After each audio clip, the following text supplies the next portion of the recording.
The legend, still known and beloved as Prince, will always be remembered for being a musical genius, a glitter-covered eccentric, and a charismatic and creative performer who sadly died far too young.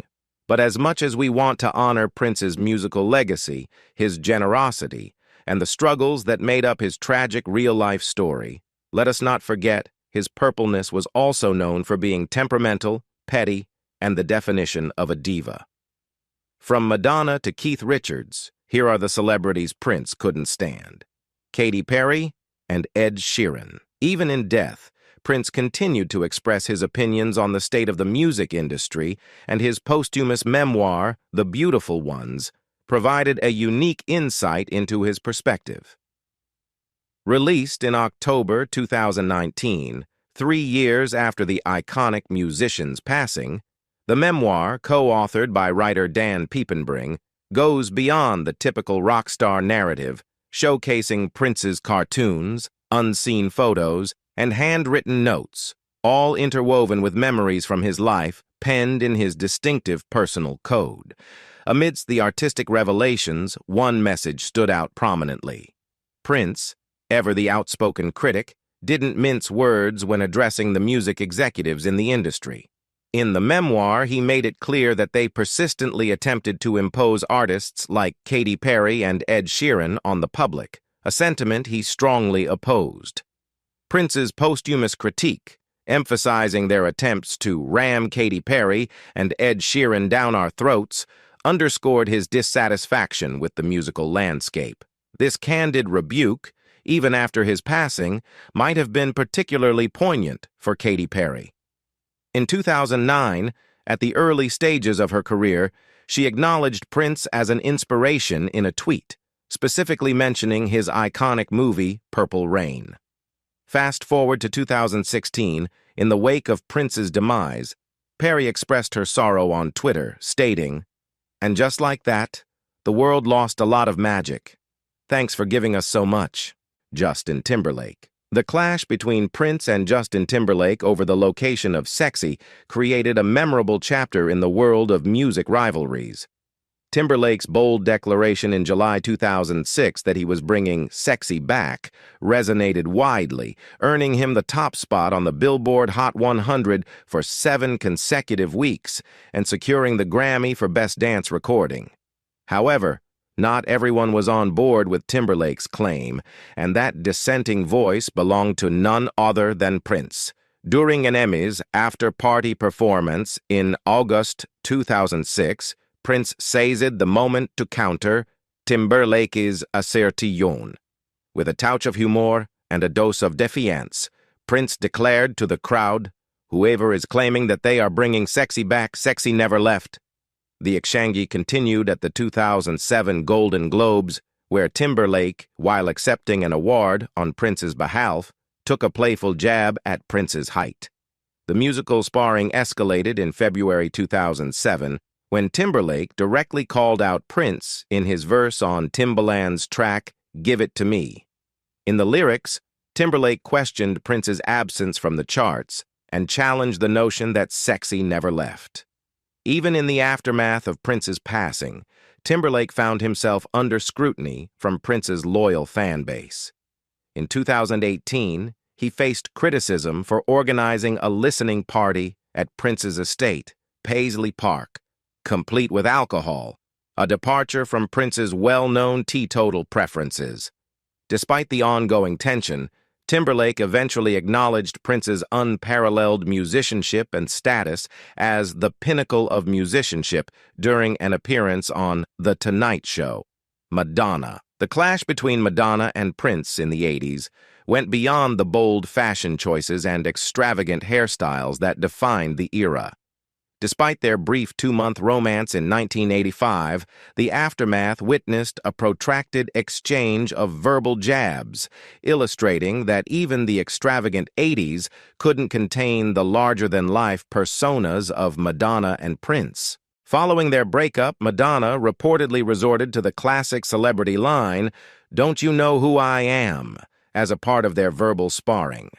Height, outfits, and eating habits became the battleground for insults. However, amid the clashes, The duo managed to bury the hatchet temporarily when they collaborated on Love Song for Madonna's 1989 album, Like a Prayer. Prince even lent his guitar skills to 2 additional tracks.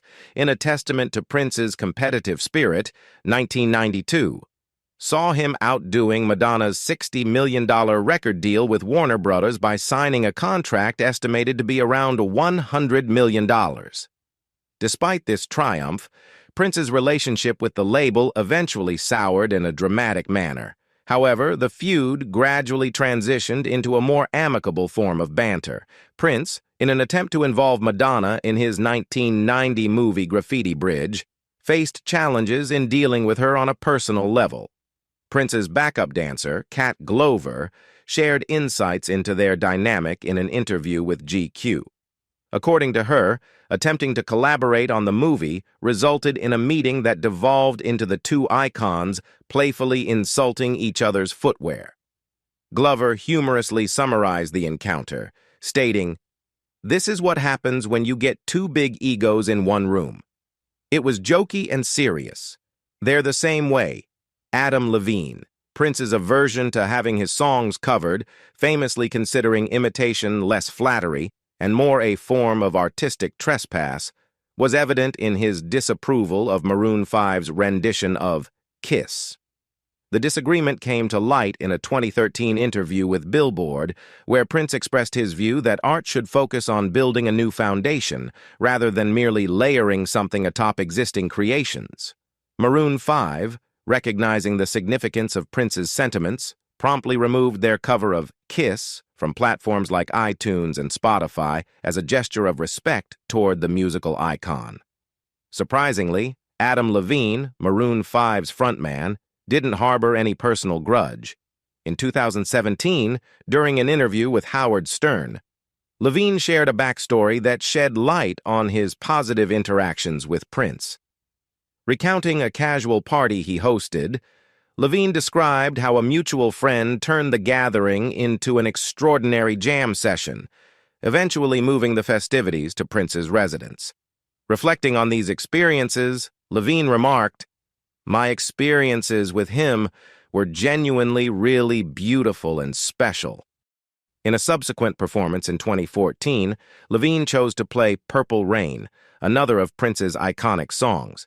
This time, Prince appeared to be more tolerant of live covers, offering Levine a lukewarm yet noteworthy praise. "You getting it? The Flaming Lips," in a quirky twist of fate at the 2006 Brit Awards. The Flaming Lips found themselves in an amusing encounter with the enigmatic Prince.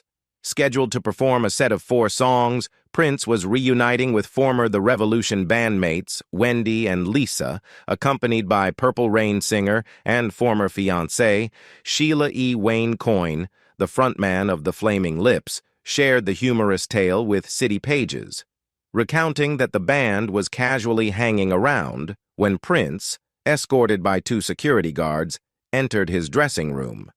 Emboldened by excitement, Coyne and his bandmates decided to seize the opportunity, presenting Prince's bodyguard with a stack of CDs containing their music. In Coyne's words to City Pages, "We were so thrilled at the possibility of him hearing our music. However, their hopes were met with a less than enthusiastic response. The bodyguard soon sought out the band and returned the CDs with a straightforward message: Prince doesn't want these." Remarkably, Coyne and his bandmates found the entire episode hilarious, cherishing the fact that Prince's cool demeanor made him seemingly impervious to their musical offerings. Reflecting on the incident in an interview with The Independent, Coyne humorously expressed their admiration for Prince, stating, "We loved him so much for being too cool for us." Pink. In a backstage encounter in the late 90s, a bold and ambitious Pink found herself in a clash of perspectives with the legendary Prince. At the tender age of 19, Pink, a novice in the music industry, had just inked a record deal when she seized the opportunity to propose a collaboration with the musical icon. However, Prince, known for his uncompromising stance on artistic ownership, threw a curveball by inquiring whether Pink owned her masters. the original recordings of an artist's songs? This question was not just casual banter. Prince had spent the early 90s fervently campaigning to reclaim his masters from Warner Brothers, a quest that finally found success under a new deal inked in 2014. When Pink admitted that she did not own her masters, Prince, true to form, delivered a directive, "Come back when you do own them." Unwilling to accept the implied criticism, Pink responded with a bold retort, deeming him a rude, "And then I went on stage." In hindsight, Pink gained a deeper understanding of Prince's intentions, recognizing that he was attempting to impart a valuable lesson. In a later reflection, she expressed, "But I loved him. I totally loved him." Addressing Prince's passing during an interview with Australian radio station Nova FM, Pink conveyed a sentiment shared by many. "Prince is everybody's genius. The world lost a lot of sparkle this year.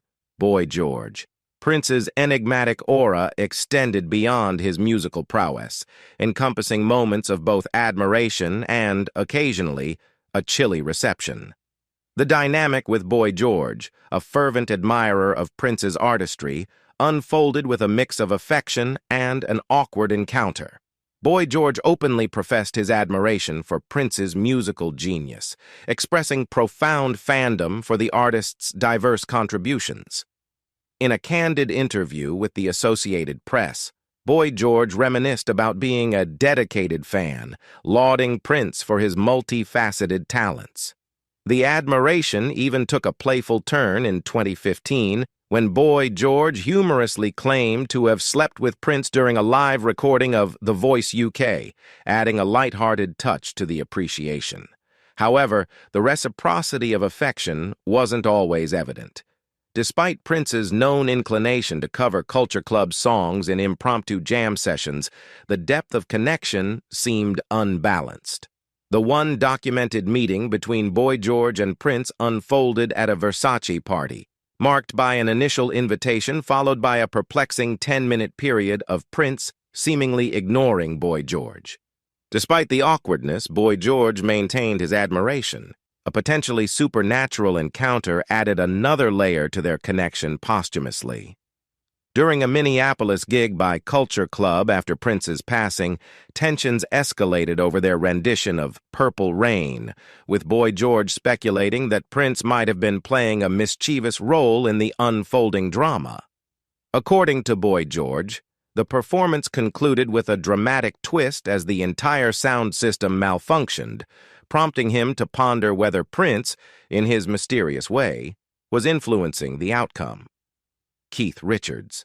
In the realm of unfiltered musical assessments, few can rival the candidness of Rolling Stones guitarist Keith Richards, who unabashedly voiced his opinions on the legendary Prince. Despite the shared appreciation of Prince's 1980 album Dirty Mind by Richards's bandmates Charlie Watts and Mick Jagger, Richards, true to his straightforward nature, expressed disdain, asserting that he hated it. The clash between Prince and Richards reached a public crescendo when the Stones invited Prince to open for them during their 1981 American tour. The now infamous performance at the LA Coliseum, featuring Prince donning his trademark bikini bottoms, turned chaotic as fans hurled drink cans at him and his band, prompting boos and an abrupt exit from the stage. While Watts maintained his admiration for Prince, Richards's hostility intensified.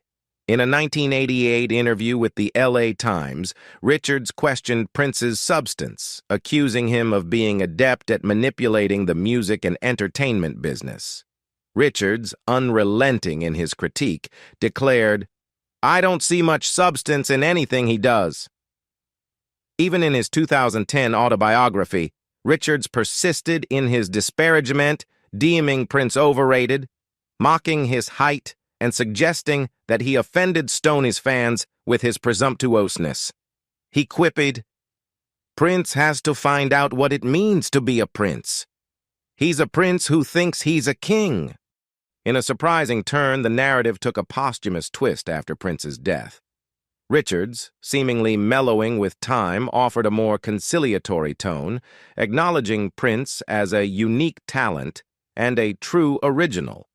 He even went on to recognize Prince's prowess as a guitar player, a sentiment that emerged as a retrospective acknowledgement of the late artist's musical contributions. The evolution of Richard's perspective prompts reflection on the complexities and nuances that characterize the interactions and assessments within the realm of musical legends. Is it truly better late than never to recognize and appreciate the genius that was Prince? Michael Jackson. The entwined legacies of Michael Jackson and Prince, two iconic figures who shaped the landscape of pop music, were marked not only by their exceptional talents, but also by a complex and not-so-friendly rivalry that unfolded over the years. In 1982, the stage was set for competition when Prince's commercially successful album, 1999, faced the overwhelming success of Michael Jackson's Thriller, less than a month later. A notable incident occurred in 1983 at a James Brown concert, where Jackson inadvertently set Prince up for embarrassment. Prince, falling off the stage during the performance, allegedly attempted to run Jackson over with his limo afterward, as recounted by Quincy Jones. The episode became a source of amusement for Jackson, who reportedly found humor in revisiting the video of Prince's infamous tumble. Prince seized an opportunity for on-stage retaliation in 2006 during a Vegas show. Playing a bass solo into Jackson's face, Prince earned himself the moniker of a meanie from his rival. Even in charitable endeavors, the rivalry persisted. When Jackson invited Prince to collaborate on the charity single We Are the World in 1985, Prince declined the offer. Similarly, he turned down an opportunity to feature on Jackson's song Bad 2 years later. The rivalry extended beyond music, with Prince challenging Jackson to ping-pong and basketball matches. However, the dynamics began to shift after Jackson's untimely death in 2009. Prince, reflecting on the loss, expressed a softened attitude in an interview with the French newspaper Le Monde, stating, "We are always sad to lose someone we love." Dick Clark. Prince's elusive and enigmatic persona extended to his interactions with the media, and one of the notable instances occurred during a live interview with the legendary Dick Clark on American Bandstand around 1980. Known for rarely granting interviews, Prince set a unique condition even when he did engage with the media, refusing to allow the recording of conversations or the taking of notes. This distinctive approach was evident during his encounter with Dick Clark. According to Des Dickerson, guitarist for The Revolution, Prince experienced a mood swing in the green room just before the interview.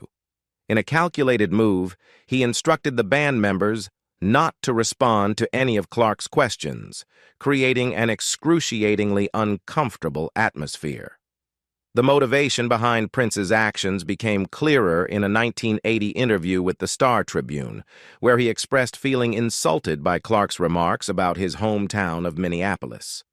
The impact of this interview lingered, with Clark reflecting on it 15 years later as one of the most difficult interviews I've ever conducted. Despite the challenges, Clark acknowledged Prince's extraordinary talent as a performer. He revealed that, off-camera, Prince exhibited a more ordinary and normal demeanor, a side of him not commonly attributed to the iconic artist.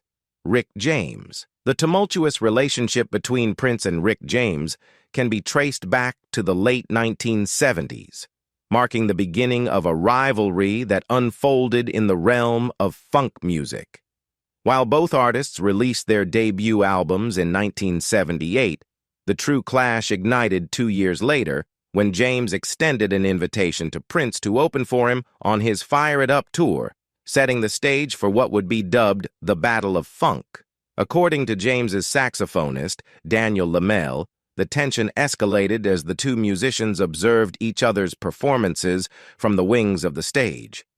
James levied accusations against Prince, claiming that the Purple One had copied his moves, style, and even the concept for a girl group.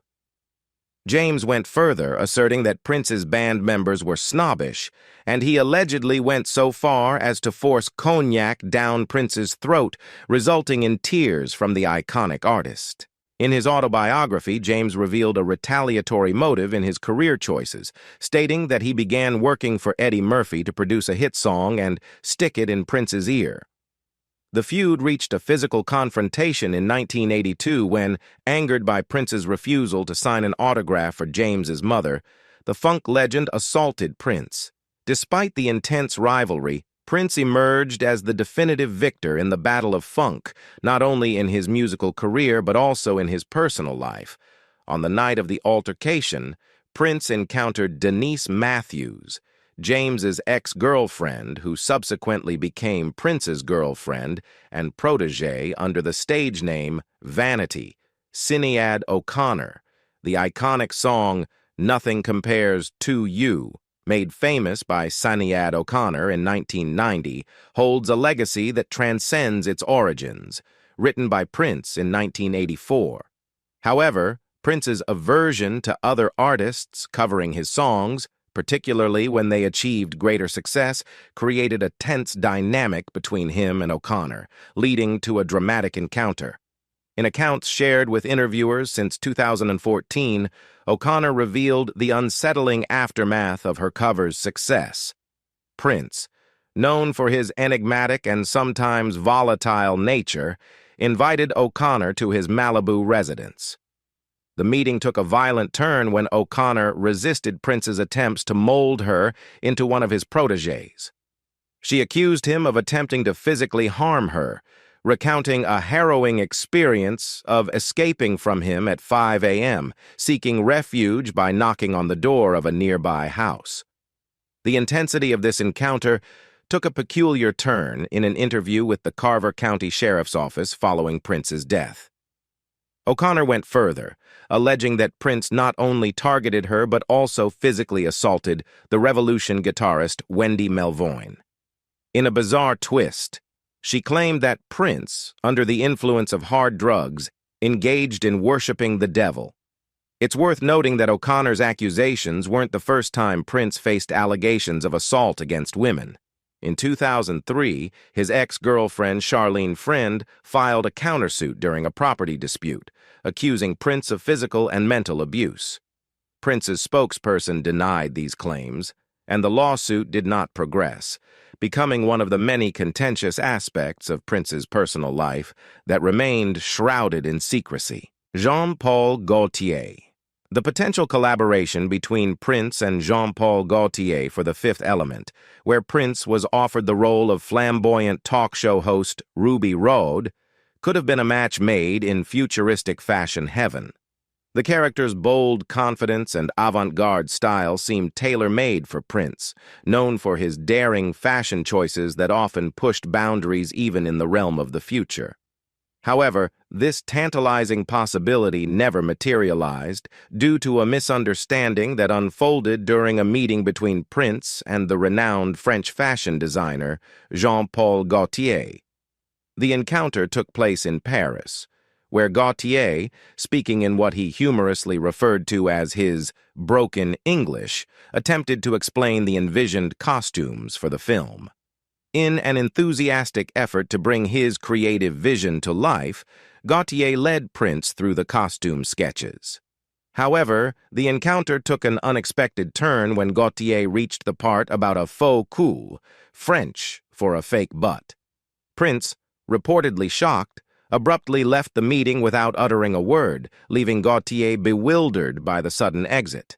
Later revelations shed light on the unfortunate misunderstanding. Director Luc Besson informed Gautier that Prince had misinterpreted the French phrase, thinking it meant something far less innocent in English, with the first word starting with F and the second being U. Additionally, Prince deemed the costumes too effeminate for his taste. Despite the missed opportunity and the somewhat embarrassing mix-up, Gautier took the incident in stride. During an appearance on The Graham Norton Show, he casually referred to it as a big faux pas. The Kardashian.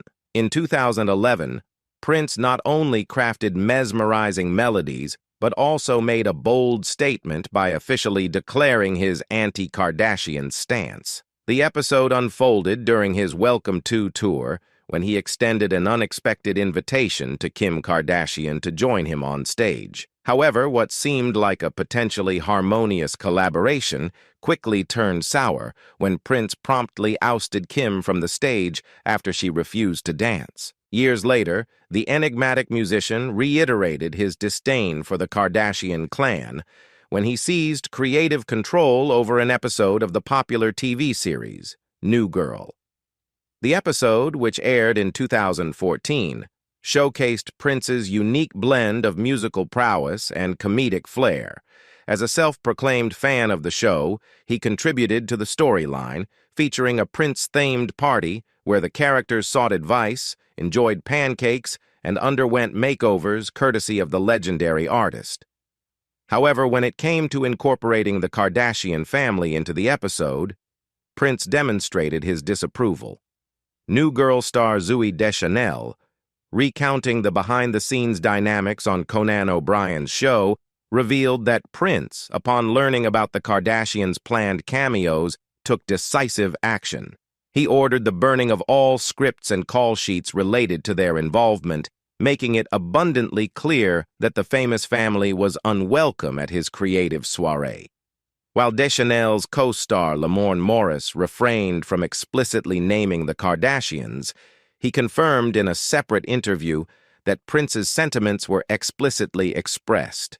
Prince declared they would never be invited to a Prince party, leaving no room for ambiguity regarding his stance on their inclusion in his artistic realm. And that's all for today's video. Do you hate any of these celebrities as well? Comment down below to let us know. As always, if you enjoyed this video, don't forget to give it a like and subscribe to our channel to support us. I'll see you in the next video. Bye for now.